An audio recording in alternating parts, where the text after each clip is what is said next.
ଭାଙ୍ଗୁ ଏଇ ଚୁଡ଼ି ମୋର, ଲିଭୁ ମୋର ମଥାରୁ ସିନ୍ଦୁର, ଜଳୁ ଏଇ ପେଟ ଜାର, ଭୋକେ ମୁହିଁ ବସିଲି ବାଟରେ, ଫାଟନ୍ତା ହେଲେ ଏ ଭୁଇଁ ତା ଭିତରେ ପଶି ମୁଁ କହନ୍ତି, ମୋତେ ତମେ କ୍ଷମା ଦିଅ ମୁଁ ନିଜକୁ ବିକିଛି ହାଟରେ, ମୋତେ ତମେ କ୍ଷମା ଦିଅ ମୁଁ ନିଜକୁ ବିକିଛି ହାଟରେ।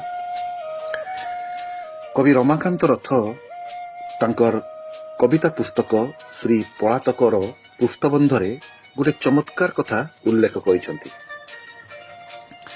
ସେ କହନ୍ତି, ଯଦି କୁହାଯାଏ ଯେ ଅତୀତ କାଳରେ ପହଞ୍ଚିବାର ଲକ୍ଷ୍ୟ ଏକ ବିଡ଼ମ୍ବନା, ତେବେ ଭବିଷ୍ୟତର ଅଭିଳଷିତ ଲକ୍ଷ୍ୟ କେତେ ଦୂର ବାସ୍ତବ? ଏ ପର୍ଯ୍ୟନ୍ତ ନ ମିଳିଥିବା କିଛି ପାଇବାର କାମନା ବ୍ୟତୀତ ବା କେତେ ଜଣଙ୍କର ପରିକଳ୍ପନା ବ୍ୟତୀତ ତାର ଭିତ୍ତି କ'ଣ? ସେ ପରିକଳ୍ପନା କେତେକଙ୍କର ସାଧନା ପ୍ରସ୍ତୁତ ହୋଇପାରେ, କେତେକଙ୍କର ଅନୁଭୂତି ସିଦ୍ଧ ହୋଇପାରେ, କିନ୍ତୁ ତାହା ତମ ନିଜର ଭବିଷ୍ୟତର ଲକ୍ଷ୍ୟ ହୋଇପଡ଼ିବ ବୋଲି ଭାବିବା କ'ଣ ଯୁକ୍ତିଯୁକ୍ତ? ତା ତୁଳନାରେ ତମେ ଦିନେ ନିଜେ ଅନୁଭବ କରିଥିବା ଅବସ୍ଥା ନିକଟତର, ବେଶୀ ବାସ୍ତବ ନୁହେଁ କି? ପୁଣି ଯଦି କୁହାଯାଏ ଯେ କାଳ ପ୍ରବାହର ନିୟମାନୁଯାୟୀ ଅତୀତ କାଳରେ ପହଞ୍ଚିବା ଅସମ୍ଭବ, ତେବେ ଚୂଡ଼ାନ୍ତ ଭବିଷ୍ୟତରେ ପହଞ୍ଚିଲା ବେଳକୁ ତମର ସତ୍ତା ରହିଥିବ ବୋଲି ଧରି ନିଆଯିବ କାହିଁକି?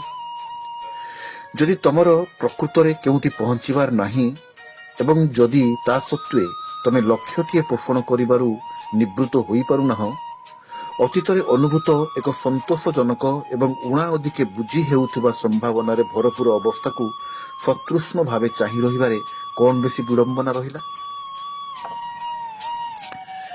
ନିଶ୍ୱାସର କାରୁକାର୍ଯ୍ୟର ଦ୍ୱାଦଶ ସଂସ୍କରଣରେ କବିତା ମଟର ଭିତରୁ ରାସ୍ତାର ସୌନ୍ଦର୍ଯ୍ୟ, ଯେଉଁଥିରେ ଆଧୁନିକ ମଣିଷର ବହୁବିଧ ଜୀବନାନୁଭବ, ଦ୍ୱନ୍ଦ୍ୱ ଓ ଦୈନ୍ୟତା, ନିରାଶା ଓ ନିର୍ଯାତନା ତଥା ସାମାଜିକ ଅବକ୍ଷୟର ବିଳମ୍ବିତ ଚିତ୍ରର ଛଟପଟ ଦେଖିବାକୁ ମିଳେ।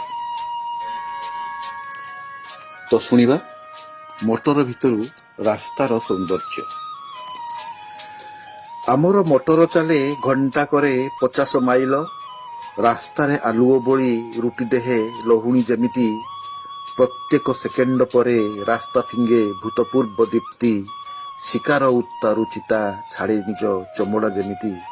ଆମର ମଟର ଚାଲେ ଘଣ୍ଟାକରେ 50 ମାଇଲ, ରାସ୍ତାରେ ଆଲୁଅ ବୋଳି ରୁଟି ଦେହେ ଲହୁଣୀ ଯେମିତି।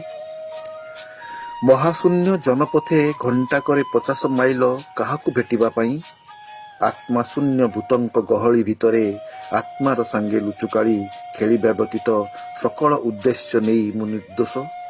ବନ୍ଧୁ ପଚାରିନି କେଉଁଠି ପଡ଼ିବ ଡେରା, କାହା ସଙ୍ଗେ କରିବା ସାକ୍ଷାତ, ଯଦିଓ ମଟର ଚାଲେ ଘଣ୍ଟାକରେ 50 ମାଇଲ, ଯଦିଓ 30 ଅବା 35 ମିନିଟ ଉତ୍ତାରୁ ଆମର ଦେଖିବା କଥା ସେ ଗାଁର କୁମ୍ଭାରଙ୍କ ଗଳି, ଯଦିଓ 30 ଅବା 35 ମିନିଟ ଉତ୍ତାରୁ ଆମର ଦେଖିବା କଥା ସେ ଗାଁର କୁମ୍ଭାରଙ୍କ ଗଳି, କେଉଁଠାକୁ ଯିବା ଆମେ, କାହା ସାଙ୍ଗେ କରିବା ସାକ୍ଷାତ? ବନ୍ଧୁ ମୁଁ ଜବାବ ଦେଲି, ସେ ଖବର ମୋହର ଅଜ୍ଞାତ। କିନ୍ତୁ ଏ ଅଭାବ ଆଉ ଏ ଶୂନ୍ୟତା କିଆ ବାଧା ଦେବେ? ରାସ୍ତାର ସୌନ୍ଦର୍ଯ୍ୟ ଯଦି ଦେଖିବାକୁ ଇଚ୍ଛା କରେ ଜଣେ। ଏ ଅଭାବ ଆଉ ଏ ଶୂନ୍ୟତା କିଆ ବାଧା ଦେବେ? ରାସ୍ତାର ସୌନ୍ଦର୍ଯ୍ୟ ଯଦି ଦେଖିବାକୁ ଇଚ୍ଛା କରେ ଜଣେ। ଗୋଡ଼ିବାଣ ଗଛ ଜଳେ ଅନ୍ଧାରର ଝାପ୍ସା ଆଲୋକରେ, ରାସ୍ତା ଦିକଡ଼େ ବୁଦା ପଲଟଣ ପରି ଧାଡ଼ି ଧାଡ଼ି। ମୋର ଇଚ୍ଛା ହୁଏ, ଆହା ଟିକିଏ ମୁଁ ବୁଲନ୍ତି ଏବଣେ, ସାମାନ୍ୟ ହୁଡ଼ନ୍ତି ବାଟ ହୁଡ଼ିବାର ସାମାନ୍ୟ ଗୌରବେ ଟିକିଏ ଗାଆନ୍ତି ଗୀତ। ଆଃ କିନ୍ତୁ ଏମାନେ କିଏ ସେ? ଆଃ କିନ୍ତୁ ଏମାନେ କିଏ ସେ? ହାଟରୁ ବାହୁଡ଼ୁଥିବା ମଫସଲି ଗରାଖ ଏମାନେ, ହାତରେ ଲଣ୍ଠନ ବାଡ଼ି।